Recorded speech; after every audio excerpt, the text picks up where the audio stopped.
Hello. അയർലൻഡിൽ summer vacation സ്റ്റാർട്ടായി കേട്ടോ. അപ്പം സമ്മർ ഹോളിഡേയ്സിന് തുടക്കം കുറിച്ചുകൊണ്ട് മക്കൾക്കൊക്കെ ഇന്ന് തൊട്ട് അവധിയാകുകയാണ്.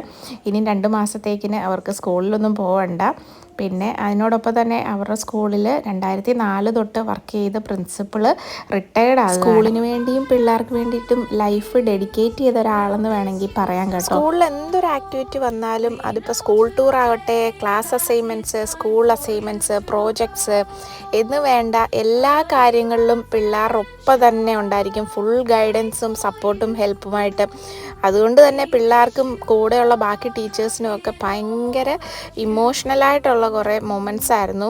കുറച്ചധികം ഇമോഷണൽ അറ്റാച്ച്മെൻ്റ് ഒക്കെ ഉണ്ടെങ്കിൽ പോലും റിട്ടയർമെൻറ്റ് ലൈഫിലോട്ട് പോകുന്ന ആളെ വളരെയധികം സന്തോഷത്തോടെയും ഹാപ്പി ആയിട്ട് സെൻഡ് ചെയ്യുക എന്നുള്ളതായിരുന്നു കേട്ടോ ഇവരുടെ ഉദ്ദേശം. അതിപ്പം എല്ലായിടത്തും അങ്ങനെ തന്നെ ആയിരിക്കും. അപ്പോൾ ഇവർ പഴയ മെമ്മറീസൊക്കെ കൊണ്ടുവരാൻ വേണ്ടിയിട്ട് പ്രിൻസിപ്പളായിട്ട് വർക്ക് ചെയ്ത കാലം മുതൽ, അല്ല ടീച്ചറായിട്ട് ആ സ്കൂളിൽ ജോയിൻ ചെയ്ത നാൾ മുതലുള്ള കുറേ ഫോട്ടോസൊക്കെ നമ്മളുമായിട്ട് ഷെയർ ചെയ്തായിരുന്നു. പിന്നെ കുറച്ച് ഗിഫ്റ്റ് എക്സ്ചേഞ്ചും കാര്യങ്ങളും ഒക്കെ ഉണ്ടായിരുന്നു. കുട്ടികളുടെ ഭാഗത്തു നിന്ന് താങ്ക്സ് ഗിവിങ് സ്പീച്ച്, ബോർഡ് മെമ്പേഴ്സിൻ്റെ ഭാഗത്തു നിന്നുള്ള സ്പീച്ച്. പ്രത്യേകിച്ച് ഈ വീഡിയോ ചെയ്യുമ്പോൾ എനിക്ക് ഒരാഗ്രഹം കൂടി ഉണ്ടായിരുന്നു കേട്ടോ. ഈ സ്കൂളിലെ സ്റ്റുഡൻസിനെയും ബാച്ച് ഔട്ടായ സ്റ്റുഡൻസിനെയും പേരൻസിനെയും ഗ്രാൻഡ് പേരൻസിനെയും ടീച്ചേഴ്സിനെയും എല്ലാവരെയും ഒരു ഫ്രെയിമിൽ കിട്ടി. എൻ്റെ കുഞ്ഞുങ്ങൾക്കൊപ്പം തന്നെ അവരെല്ലാവരും ഉണ്ട്.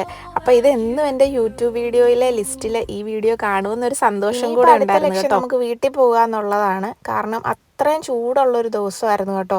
പിന്നെ ഇവർക്ക് എത്ര കളിച്ചിട്ടും മതിയാവുന്നില്ല. ബാക്കി വീട്ടിൽ പോയി കളിക്കാമെന്ന് പറഞ്ഞിട്ട് എവിടെ കേൾക്കാനാണ്. കാരണം ഈ കൂട്ടുകാരോടൊപ്പം ഈ സ്കൂളിൽ കിടന്ന് കളിക്കുന്നതിന് അത്രയും സുഖം കിട്ടില്ലല്ലോ വീട്ടിൽ വന്ന് കളിക്കുമ്പോൾ. എനിക്കാണെങ്കിൽ ഒരാഗ്രഹം കൂടെ ഉണ്ടായിരുന്നു. പ്രിൻസിപ്പളിൻ്റെ ഒപ്പം ഇവരെ 3 പേരെയും നിർത്തി ഒരു സെപ്പറേറ്റ് ഫോട്ടോ എടുക്കണമെന്ന്. അതൊക്കെ ഒരു മെമ്മറി ആയിട്ട് നമുക്ക് സൂക്ഷിക്കാമല്ലോ.